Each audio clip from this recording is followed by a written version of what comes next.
My friends, I'm sorry to tell you this, but in the words of the Director of National Intelligence before the Senate Armed Services Committee last week, there will be more attacks on the United States of America. There will be. Tell us about that. That is going to obviously unsettle Americans even more. Right now, Mr. Baghdadi, the head of ISIS, is calling in young men, I think only young men, and he's saying, look, join the refugee flow. Here's an internet site for you to use. Get to fill in the blank country, contact us, and we will work on a terrorist attack. It's just happening. And Mr. Baghdadi, who spent 4 years in our American prison camp in Iraq from 2006 to 2010, when he was leaving, the Americans recognized him as a leader, and they spoke to him on his way out, and he said, I'll see you in New York. That was Mr. Baghdadi's statement, and we should take him at his word. They don't think they can destroy America, but they sure think that they can inflict significant damage, and so you're going to see San Bernardino over again. Would you step back for a moment, trace this back to two things?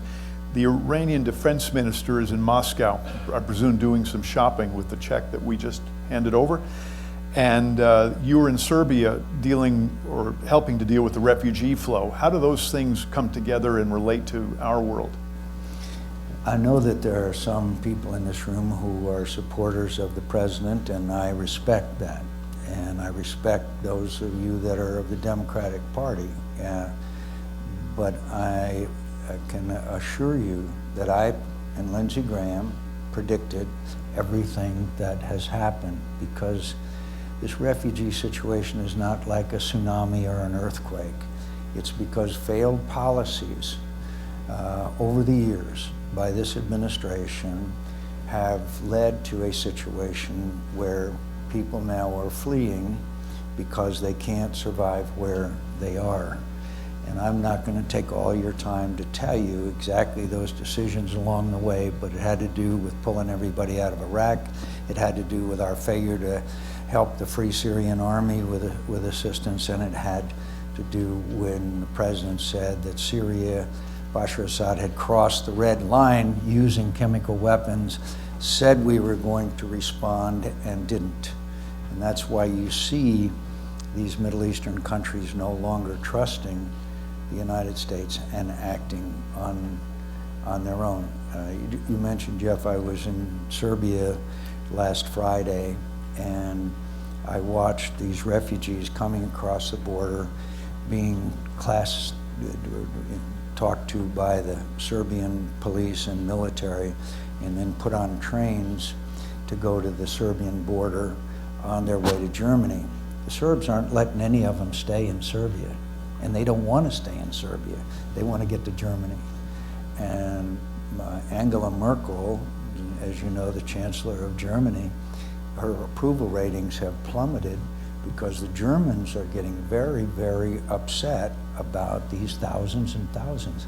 And the other thing that struck me when I saw these refugees was a large number of them were from Afghanistan and other countries besides Syria and Iraq. And the other thing that was interesting is that about 3/4 of them were young men between the age of about 18 and 30. The overwhelming majority of them were. So we're now seeing strains on the European Union that have never been since the European Union was formed up. I think it was 1947. It's been an argument waged that terrorists are using refugees as a caravan to infiltrate. What does that spell for Europe?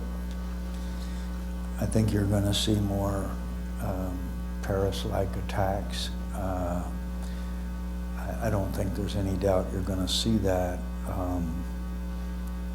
And therefore, there's going to be a backlash against these refugees. I'm sure many of you saw that in Cologne on New Year's Eve, there were some attacks or attempts at attacks on German women from some of these non-Europeans. And I'm not saying they were Syrians, I don't know, but they were refugees. And as is understandable, the German public was very angry about this, to have a celebration of New Year's Eve being marred by attacks, physical attacks by what they viewed as refugees. So, and could I just mention one other thing? ISIS is metastasizing.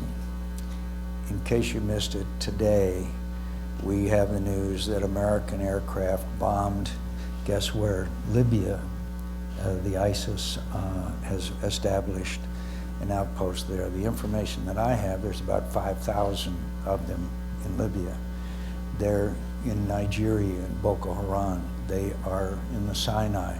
They are metastasizing in the Middle East in a way that it poses a great danger, frankly, to all of them and the entire region, particularly those Middle Eastern countries that have, frankly, undemocratic governments.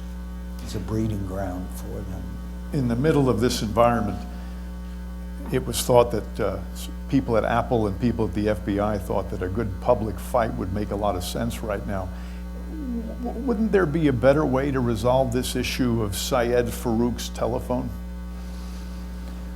First of all, I think you could make an argument that if there was information in someone's home about an attack on the United States of America or individuals, I think it would be obvious to all of us that you would go to court, get a court order for a search warrant, and go into that home so as to prevent further attacks.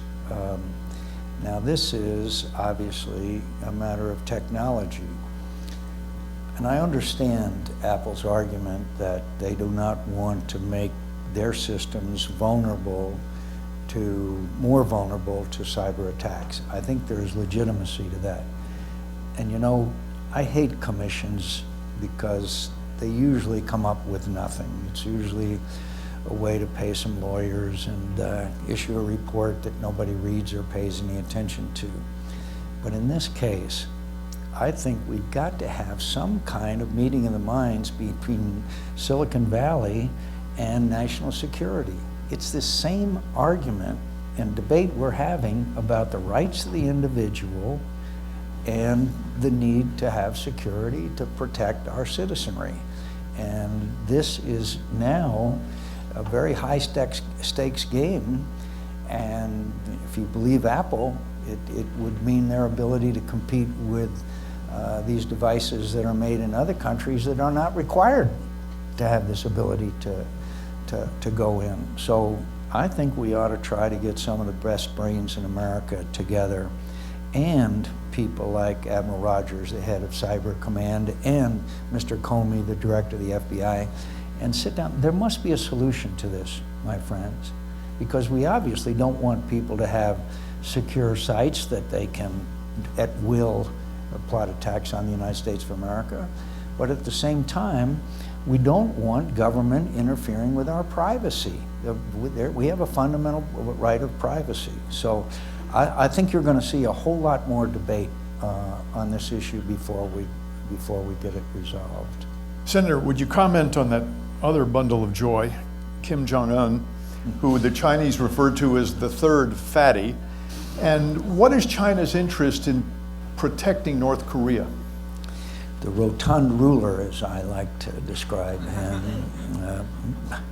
who is, this is a very dangerous person, because I'm not sure about his rationality. This latest missile launch of theirs is very dangerous. They're one step away, maybe not one step, but getting near to the capability of launching an intercontinental ballistic missile that would hit the United States of America. That's very dangerous in his hands. Who's the key to all this? The Chinese. The Chinese could shut down the North Korean economy in a week. That they're just so dependent on the Chinese government. Now, the Chinese, for years, had some legitimacy to their propping up the North Korean regime because they didn't want a united peninsula of Korea on their doorstep. South Korea is no threat to China. South Korea would be spending the next 30 years trying to bring the North Korean economy up to that of the South Koreans. But they insist on propping up this terrible regime. I mean, but my friends, they have 400, this guy we joke about, he has 400,000 people in a gulag where they're being starved and beaten every single day. It's horrible. It's the last modern gulag modeled after the old Soviet Union. So it's the Chinese. And the Chinese now are acting in a very aggressive fashion. I'm sure you may have seen where they put in missile capabilities into islands that they filled in, which are in total violation of international law. We may have time to talk about what the Iranians did to our sailors, but I think it's very dangerous. I think it's dangerous, and I think as long as China props up this regime, and we joke about this guy, but believe me, he's dangerous. And so it's another challenge. If the Chinese put a missile on an island that's a fake island, have they really put a missile on it? They put missiles on it according to our intelligence, and the law of the sea is an international law. There's various agreements and treaties that have been signed, is that you do not put military installations on islands that are in international waters. Now, you could under islands that you claim and could go through the court, but they are in violation of international law, including the law of the sea treaty, which we are not signatories to, by the way. You have to caveat that. But they are now moving in. Look, here's the reason for all this, my friends. The Chinese view the last 200 years as aberrations of history. They are convinced that China's role, a dominant role in Asia, is their heritage and their future. And all of us for years used to credit the Chinese with seeing around the corner of history and being omniscient and wise and all that. Well, they've managed to alienate and scare the daylights out of every other country in the region. And by the way, to show how provocative they are, they put those missiles in at the same time the other Asian countries were meeting in California with Barack Obama. I mean, that is thumb in the eye. Subtle. Sure. And so, but one, I told you about their pollution. Two, I told you about their aging population. Three, they have these state-owned enterprises that are collapsing as we speak. Their economy is gone, it's still strong, but it continues down, and that is being reflected in stock markets all over the world. And they have united the other countries in the region in a way that 15 years ago we would thought not possible. And every time you read about somebody in China has been arrested for corruption, it's not corruption, my friend. It is the new leader of China asserting himself and accumulating power in a way that nobody has since Deng Xiaoping. It's not corruption. It is got to do with getting rid of potential adversaries.